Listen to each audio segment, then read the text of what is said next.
Right, welcome back to part 2 of the Real Music Show. I hope you enjoyed our first performance. George is going to play 2 more songs for us today. But first, I want to help our viewers learn a bit more about George's personal life and experiences. So, George, can you tell me a little bit more about your upbringing? Yeah. Well, they cut the cord. I was born in Bath. Okay. And I grew up in Calne, a small town called Calne, until I was about 10. But then I really grew up in Avebury. Avebury's like my spiritual home. Right. Okay. I live in Bristol now, but I'd always consider Avebury where I'm from, kind of thing, which is a beautiful place, like an old ancient stone circle, and so it just attracts loads of, you know, like pagans and hippies and druids and Japanese tourists and fucking everyone, and it was beautiful. I think that was probably the most formative part of my life, really, was growing up just meeting barefoot weirdos who were geniuses and idiots, you know, like, 2 best sort of influences. Yeah. So did you go to school in that area as well? I did. I went to school in Marlborough, but not the posh one. Just the normal Marlborough school. But yeah, quite a posh town. So I suppose that was, that was formative as well. I've been really lucky that I was able from a young age. I don't know where my confidence came from. I was the only one from my primary school to go to my secondary school. So that's like fucking terrifying. That's like having no friends, not knowing anyone, and all of that. And I wasn't a confident kid. It's probably the guitar that gave me this false ego confidence. But I was really lucky that from a young age I could just say, like, man, yeah, I want to be a rock star, and people were not laughing like to my face anyway, probably just behind my back, so that was helpful. That was nice. Yeah. No, that's really interesting. Was there any sort of like hurdles you kind of faced as you were growing up? Or was there something that had like a major impact on your life? So was there something like a difficult event that you experienced? Yeah, man. Yeah.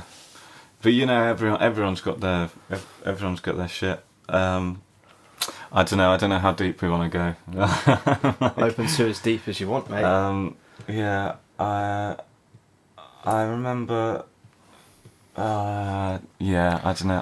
I always wear this band round my arm to keep my keep myself aware that I'm not dying, basically. Yeah, I'd say that much. So I've had my various hurdles and shit, but you know, everyone does, and it's like, it's probably makes you a stronger person at the end, but obviously you struggle with, I think there's such a I was always very careful with social media and staying off it. I didn't get Facebook for fucking years. I've got it all now, Facebook and Instagram, which you can go and follow, by the way, but I got it literally just for the music, and gradually got sucked down into that, into the cesspit. But yeah, I think the mental health stuff is quite, like, you know, influenced by that. I think a lot of people struggle, don't they? A lot of teenagers, especially. I was just fucked up in the way that I wasn't like carving shit in my arm, like you know, to try and kill myself. I was writing like Mick Jagger is God and shit like that, and I still don't know why, but you know, it's hard to understand all that shit, isn't it? I probably I've actually always felt like the songs are like a really good outlet for. I've never known which way round it goes. If like bad shit happens to you and then you write a song, I'd consider myself generally, like, overall quite a happy person, and I think it's because it all comes out in the music. I can express it. It's cathartic. Yeah. It's like fucking therapy. It's, you know, yeah. I can put anything I want and just send it out. And it's like, oh, okay, that's gone. That's someone else's fucking problem now. 12,000 streams on Spotify. 12,000 people have this fucking problem now. So, No, that's interesting. And if you think about people outside of the music industry, is there a person that you've had in your life that's been a particular influence on you? That's an interesting one. I'd say I lost my dad recently, and my dad was my hero. His work ethic and the way he thought about life, the way he treated people, the way he sort of like half fucking winged it, but half, I don't know. He always worked really hard, but he just had a good time, man. He just wanted to have a good time, and I think that's really important, because what else is there? And he always taught me. I just live by the old. I think it's illegitimatus non carborundum, which is pig Latin, but it means don't let the bastards grind you down. And I think I just live by that, really. So I'd say him. My gran is a Christian. I don't know if she actually believes in God or not, but she likes the community of it. And I'm not going to say she doesn't believe in God, because she might listen to this and she probably does believe in God, I don't know. But she is just the most positive, like shit's happened to her, and I just look at her and I think, how can you possibly... She just... Yeah. If there was ever like a real problem, anything that went wrong, man, my gran is... She sorts people out. She knows. I think as older people, isn't it, as well, just have this understanding on life where it's like this sort of like, do you know what? It's, I don't know. Maybe I've got fucking. How old am I? I'm 24. So maybe I've got like another 50 years on the planet if I'm really lucky. Probably less than that if I continue my lifestyle. But you could like just have a fucking good time, man. I think that's all I can take from what was the question? We got on an interesting tangent. So we're talking about the biggest influence in your life. So you've mentioned your dad. How obviously it's unfortunate, obviously what's happened, all my condolences go to you for that. Yeah, but thank you, man. How have you kind of dealt with that, do you think? That's an interesting one. I don't think I have, to an extent. You have good days and bad days. I've got two brothers, and we're all really close, and we look after each other, and that's, I think, probably that's all you can take. You just have moments in life where you're like, what would he do? What would he do? And I know what he would have done, because look after each other, boys, and don't let the bastards grind you down. It's a good mentality to live by. So bringing it round to a more positive light, what has been the happiest moment in your life? The happiest moment in my life? Fucking hell, man. Oh, wow. Well, there are so many. I mean, right now I feel fucking great. Happiest moment in my life, I what have I done where you just feel like elated? I like moments where you just... I like moments where I like experiencing stuff. I wanna not regret not doing anything, and sometimes that's got me into like quite a lot of trouble, but sometimes it works out really well. And I don't know. On my 18th birthday, I was really pissed, and I had all the people I love around me, and I stood on Silbury Hill, which is like this massive man-made hill, and I got really drunk, and I stood bollock naked on the end and just put my arms out in the air and just like shouted, I'm fucking alive, man. I've arrived. I'm here. That's a good moment. But I don't know, like in terms of accomplishments, I don't know. Graham Norton played my tune actually, and that was quite a good moment. But it was slightly jaded by the fact that he said, oh, that was by George Wilding. That was My That Good Said, and oh, we like that, and God, he was born in '96, and at the time I was 17, and I'd been drinking at all local pubs, and of course I told everyone, like, I'm on the Graham fucking Norton show, like, he's gonna be. So everyone was listening, and everyone was like, oh, mate, yeah, you can't drink here anymore. So that took the edge off that one. But yeah, life is happy, life is good. Can you tell us about maybe a major failure you've had and what you learned from it? Don't say every. Every fucking mate.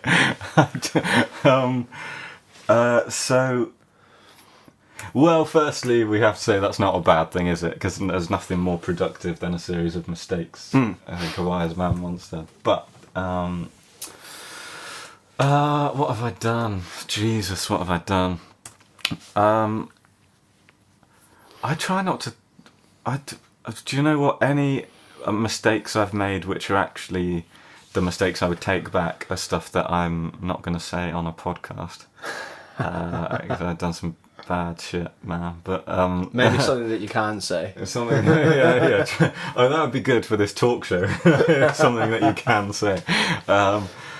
Mistakes. I don't know. I had dealings with Sony that never came to fruition because I declined to sing a vocal on someone else's track. Right. And there have been moments like that where you sort of wonder, like, oh, I wonder what life would be like if I said yes to that, or if I'd done that, or if I'd done that. So the only things I really regret are the stuff I have. And that's such a cliche, isn't it? But the stuff I really regret is the stuff I didn't do. Yes. But even that, something like that, I think that's probably the right choice. I've been considered more successful from an objective point of view, but I don't think I would have felt good about that. I didn't want to do it, so I didn't do it. So I tend to do what I like to do and then get in trouble, but you can only apologise so many times. I think that's my philosophy. and just don't be a dick. As I'd like to add on to that, just don't be a dick. Just try not to be a dick. So let's go sort of back on a more kind of musical sense. Other than don't be a dick, what advice would you give to a young musician starting out today? A good friend and like god of mine is called Stu Rowe, and he's a producer and, well, he does everything. He writes and a general, cool guy. And he told me when I started recording with him, he was like, mate, obviously we'll be as successful as possible, and we'll get there, and we'll do it. But you're gonna grow up. You're gonna watch your mates. Your mates are gonna get jobs, and then they're gonna buy cars, and then they're gonna buy houses, and they're gonna follow this route. And if you're doing music for that, then forget it. Forget it, man. If you're like doing this for the fucking house, then forget about it, man. You can only do this if you love it. If it's all that you want to do, then because it'll fucking break you if you don't love it. Because I think about like some of the gigs I've played, and the rejection and the fact you're sort of outsider. No one thinks you work hard. That's like, no one thinks you do fuck all. There's like no sort of. I think musicians are considered, just sort of like. And I'm not helping the image exactly. Fucking, just useless. And I think if you don't love it, you can't take that rejection. I think it will break your heart. It's definitely tough, right? It's not an easy thing to do. It's not an easy thing to do. It's lonely. It is lonely, and it is. Yeah, it's hard. It's hard, man. But I'm really lucky. I've got friends around me who support me, and I know if like I have a breakthrough or something, I know they'll be excited for me, and they're really cool about it, and it's brilliant. And my family have always been supportive. I've been so lucky, but if you don't, if you don't really believe in yourself, it's like, this is what I'm fucking here for, man, this is what I'm made for, then fucking forget it, because it will crush you. It really will. And I think you can compare that to a lot of like the tougher things, like being anyone that's an artist or a creative is going to have to deal with that. And I think if you really love it enough, you can get through it. But as you said, like otherwise, it's a really tough ride. It's a labour of love. It absolutely is. Yeah, yeah. Do it because, and like anything in life, do it because it makes you happy. Yeah. So, on to the next question. Often musicians have crazy stories about a rock star they've met or an experience they've had.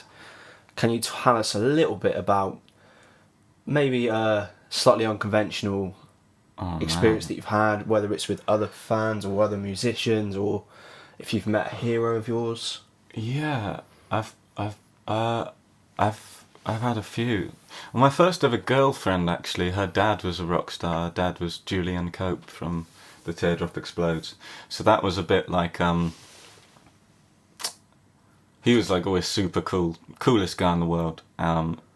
Super friendly, fucking lovely family, like incredible people. But just some of the most intelligent people I've ever met. And I was 13 and she was a bit older. And I remember, yeah, that was just like one of those, like, hello sir, yes, I'm dating your daughter, and yes, I want to be a rock star. That was cool. I once shouted in the street at, so I'm really big into the Fratellis, especially that first album is just like one of my favourite albums ever. That's a great album. Yeah, Costello Music is an incredible album, start to finish. I remember going with a girlfriend once to watch them, and then we were just chatting to some guys outside the venue afterwards, and he came out, John Fratelli came out, and everyone properly starts fangirling over him and doing the whole thing, and I'm gonna play it cool, man. I'm gonna play it cool. I'm not gonna say, and so everyone else having photos and shit. I remember I just shook his hand and said, "Thank you so much, man, for all the music. It's been really inspirational, and I really enjoyed it." And I started to walk away, but I think as I started to walk away, something kicked in because I was a bit inebriated at the time, and I turned round in the street and just shouted at him in the street, "And by the way, I'm gonna be huge." And he shouted back, I can tell by your eyes, mate. And that was a good moment. It's like one of my heroes was like, I can tell by your eyes, mate. That was cool. I met Noel Gallagher, had lunch with Noel Gallagher. That was cool. Wow. Yeah. How was he in person? Exactly the same as he is in interviews. Like, honestly, mate, he comes in and he just, that's like, it's not like he's had any makeup or hair or anything when he goes and does those interviews. So I've grown up watching him in interviews because he was just my fucking hero, and I was backstage in Birmingham when he played at an arena, and I didn't expect to actually meet him. I was like, this is really cool. I've watched Noel Gallagher like soundcheck in an arena with like 5 people there. This is fucking awesome. But then we were just having lunch. I remember the coffee dispenser, and I just remember my friend Mikey, who let me come along. I just remember him saying, "Oh no, this is my friend George," and the coffee just starts to shake like that. 'Cause I've never had that before. I've never been starstruck because I've always been like, "Oh, it's just a person." But with Noel Gallagher, that was like, it's a big deal, right? Oh fuck! And then there are 4 of us sat round the table. One of them is me, and one of them is Noel Gallagher. I'm sat opposite him, just watching him eat his lunch, and I don't think I said a fucking word, to be honest. Afterwards, I was with Stu then as well, actually. Afterwards, Stu was like, "Well done, man. I think you played it pretty cool. I think people might have fangirled or done whatever. I think you played it cool." I was like, did I? Really? Because I think I looked like a fucking idiot. At one point, I saw him just checking me out, like, who the fuck is this kid wearing an Afghan coat? Like, who the fuck does he think he is backstage at my concert? But that was a cool moment anyway. It was good, yeah. Oh, that's definitely a story. So, aside from that, like, if there was any musician, whether they're here or not, that you'd like to meet, who would it be? I would love to meet. Well, I think Andy Partridge is a complete genius, and I've got to chat with him. I had a bottle of wine with him, and I send him songs occasionally, actually, and get replies, which is the coolest fucking thing in the world, because he's an incredible songwriter, and that's been a massive,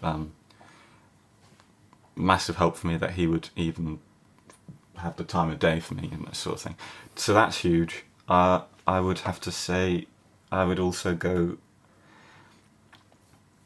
I think Keith Richards, because I would just love to, I don't know, just like play a game of pool with him or something, or just have a beer with Keith Richards, man. Beer and a game of pool. Beer, yeah, literally, just like, and just talk. But I don't think you could get all the, I wouldn't want him to tell me stories. I just sort of want to know, because I've heard as well that he's like a lovely guy, and I don't know, I just want to say I've like hung out with Keith Richards.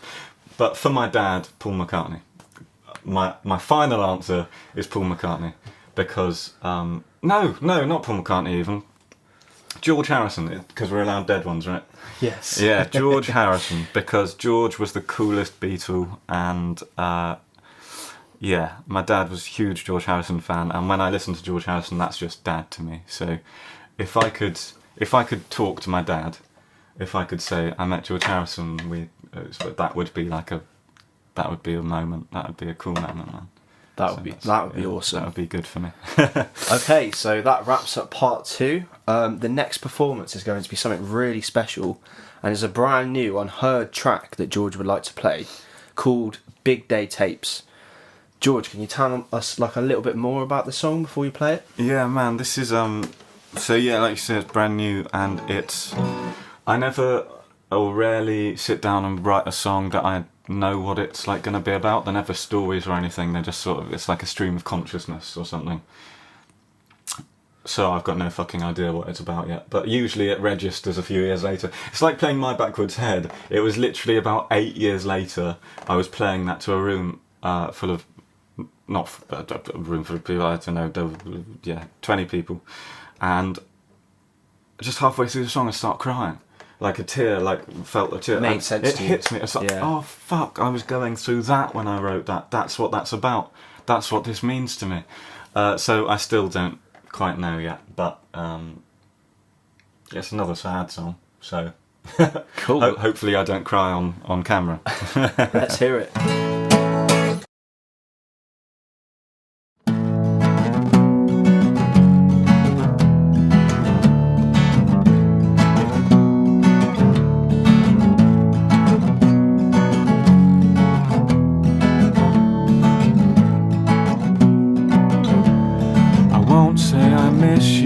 Space makes us fonder, but I could have kissed you in moments I squandered. I guess I forgive you, I know I'm a goner, but I can't say my conscience is clear, Your Honour, and hell knows why.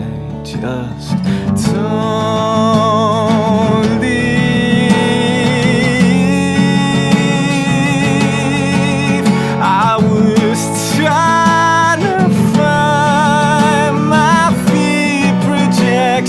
started to run the big day tapes, lay it all to waste. A memory's gonna fade from today, forevermore, turning away, closing the door on you.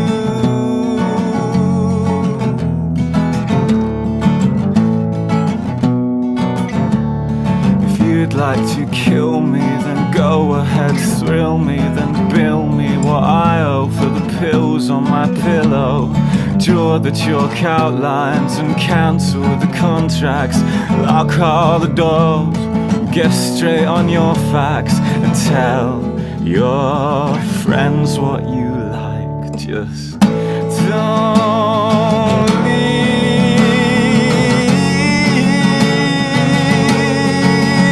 I was trying to find my feet, projection started to run the big day tapes, lay it all to waste. A memory